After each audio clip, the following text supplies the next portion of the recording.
Ya, Assalamualaikum warahmatullahi taala wabarakatuh. Tadi pertamanya saya mengucapkan selamat hari Khamis.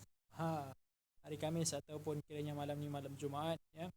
Jadi saya mendoakan kepada anda semua supaya semuanya sihat sejahtera dan sentiasa mencari ruang dan peluang untuk sentiasa mengupgrade diri ke arah kerana Allah Subhanahu Wa Taala insya-Allah. Baru tadi saja saya sudah berkongsi dengan para viewers daripada Facebook. Kali ini saya akan terus kepada YouTube juga. Mungkin ada aplikasi yang boleh link antara tiga application ni, Instagram, YouTube dan sebagainya, boleh kongsikan satu saja link. Okey. Tak banyak saya nak ceritakan kepada anda. Kalau sebelum ni saya cerita pasal kemasyarakatan, saya hari ni nak cerita banyakkan kepada bagaimana kita boleh boleh mengetahui sama ada seseorang itu sekarang jelas dengan apa yang dia nak capai dalam hidup dia.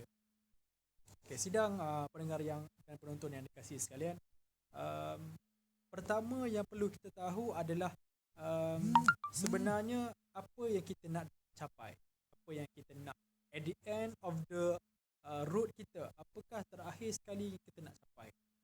Kalau kita sebagai Muslim, kalau kita sebagai manusia sekalipun, insan, apa yang kita nak capai pada akhir perjalanan kita.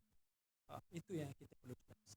Di mana setiap daripada kita sudah semestinya mempunyai cara, strategi ataupun perancangan yang rapi bagi mencapai matlamat mereka. Justru orang cakap apa? Puas hati. Puas hati dengan apa yang telah mereka capai. Sidang pendengar sekalian, uh, tidak lain dan tidak bukan, kalau kita ni sebagai orang yang beragama Islam ataupun sebagai manusia yang berada di atas muka bumi ini, pertama sekali kita kena faham akan konsep ketuhanan itu sendiri. Apabila kita sedar akan kewujudan kita ke atas muka bumi ini, maka secara tidak langsungnya perancangan ataupun view kita akan makin jelas. Itu je tips yang saya nak kongsikan, iaitu bagaimana kita dapat memastikan perancangan kita jelas adalah mengetahui bagaimana kita ini dapat mencapai kejayaan sebenar. Kejayaan sebenar, di mana saya masukkan ini dengan kejayaan sebenar, mendapat syurga Allah Subhanahu Wa Taala dengan rahmat Allah Subhanahu Wa Taala, di mana kita sebagai seorang mukmin, kita sebagai orang mukmin sudah semestinya mengimpikan suasana dan juga situasi yang akan di mana kita telah mendengarkan akan cantikan keindahan syurga Allah Subhanahu Wa Taala. Sudah pendengar sekalian, kita tahu bahawa degree itu penting. Degree itu penting. Kita sedar akan master itu juga lebih penting. Kita faham bahawa PhD itu jauh lebih penting. Tetapi sebenarnya di antara penting-penting ini tadi, maka ada satu lagi yang paling penting, iaitu mengabdikan diri kepada Allah Subhanahu Wa Taala dengan menurut segala perintahnya dan meninggalkan segala larangannya dengan cara Nabi Muhammad sallallahu alaihi wasallam. Sidang pendengar sekalian, tepuk dada tanya di mana?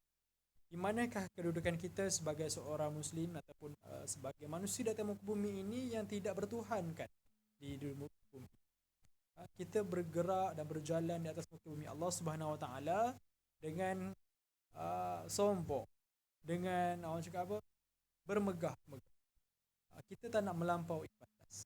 Ini adalah benda yang kita nak katakan tadi. Bagaimana untuk kita menetapkan matlamat kita jelas?